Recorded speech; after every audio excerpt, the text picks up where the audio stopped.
मित्रांनो नमस्कार. बघा आजचा व्हिडिओ खूप महत्त्वाचा मित्रांनो होणार आहे, कारण महाराष्ट्र पोलीसच्या सगळ्या हालचाली चालू आहेत. पत्रकार निघाले पाठीमागे, असे व्हिडिओ मीटिंग पण झाल्या. याच्या माध्यमातून सर्व घटकाला आदेश आले होते. ते आदेश कसले होते? ते आदेश होते की सगळ्या घटकाच्या जागा ह्या कळवायचे हेडक्वार्टरला. ते पण कार्य सुरळीत आणि तत्पर चालू आहे. आणि काही मुलांची मागणी अशी होती की फॉर्म हा आता म्हणजे या 1-2 महिन्यामध्ये निघावा, म्हणजेच मे आणि जून पर्यंत फॉर्म भरून घ्यावे, ही सर्वांची एक विनंती होती. आता नेमका फॉर्म सुरुवात होईल की नाही हे आपल्याला 4 दिवसामध्ये कळेल. असं एक बातमी आली की 16 तारखेपर्यंत यावरती निर्णय येऊ शकतो, 16 किंवा 18 मे पर्यंत. ठीक आहे.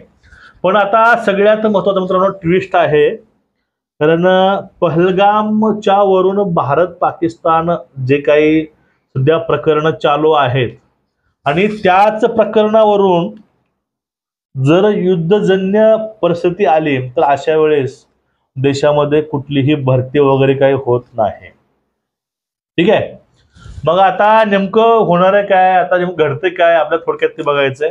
बघा, भारत पाकिस्तान जे आतापर्यंत जे युद्ध झालेलं आहे त्यामध्ये प्रामुख्याने भारत हा जिंकत आलेला आहे. आता 2025 मध्ये जे काही होऊ घातले, पहलगाम मधील 28 लोकांना मारले गेले, निर्दोष लोक. त्यांचा राजकारणाशीही त्यांचा आर्मीशी कुठलाच काही संबंध नव्हता. ते सिव्हिलियन्स लोक होते. ह्या लोकांना मारलं गेलं आणि या ठिकाणी त्यांना मारल्यानंतर जो काही उद्रेक झाला भारतामध्ये आणि भारताबाहेर, त्यातून पाकिस्तानला धडा शिकवायचा, त्यासाठी आर्मीला फ्री हँड हे मोदीने दिलेलं आहे. वेळ जागा तुम्ही ठरवा आणि ठोकून काढा, हे आदेश आहेत.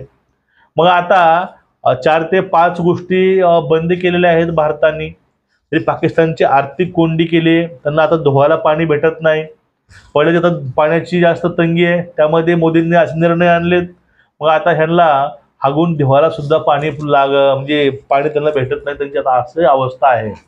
जर युद्ध झालं तर त्यांना 2 ते 3 दिवसापेक्षा जास्त दिवस युद्ध करता येणार नाही, कारण ते आता पूर्णपणे भिकारचोट देश बनलेला आहे. पण एवढं असताना मग ह्यांच्याही काय पाठीमागे असतील ना काय खरवणारू मागचे कुठले देश. मग यांच्या मागे ही मुस्लिम कंट्रीज सर्व उभा आहेत आणि भारत त्या मागेही उभा आहेत. पण अशा वेळेस काय होतंय, युद्ध सराव, युद्ध ह्या गोष्टी असतात, त्यामुळं देशामध्ये कुठलीही भरती निघत नाही. आणि जे काही माजी सैनिक असतात, माजी कमांडो असतात किंवा माजी फोर्सचे लोक असतात, यांना सुद्धा तयार राहायला सांगितलं जातं. आणि जास्त आता तर पाहिलं गेलं तर जास्त दारुगोळ्याच्या कंपनीमधील सर्व लोकांच्या सुट्ट्या बंद केलेल्या आहेत आणि तिथल्या ऑल टाइम 24 आवर तिथं काम चालू आहे. दारुगोळा उत्पादन चालू आहे. कारण काय, कारण युद्धामध्ये दारुगोळा कमी पडायला नको, हा मुद्दा. आणि मोक ड्रिल असते बरं का, सीमावर्ती भागामध्ये लाईट ह्या पूर्णपणे ऑफ असतात युद्धाच्या वेळी, कारण तिकडल्या रडारला, तिकडल्या यंत्रणेला गाव कुठं आहे, वस्ती कुठं आहे हे कळू नये म्हणून. आणि त्यामध्ये कसं जीवन जगायचं हे लोकांना सवय करून द्यायचे ड्रिल्स हे चालू आहेत.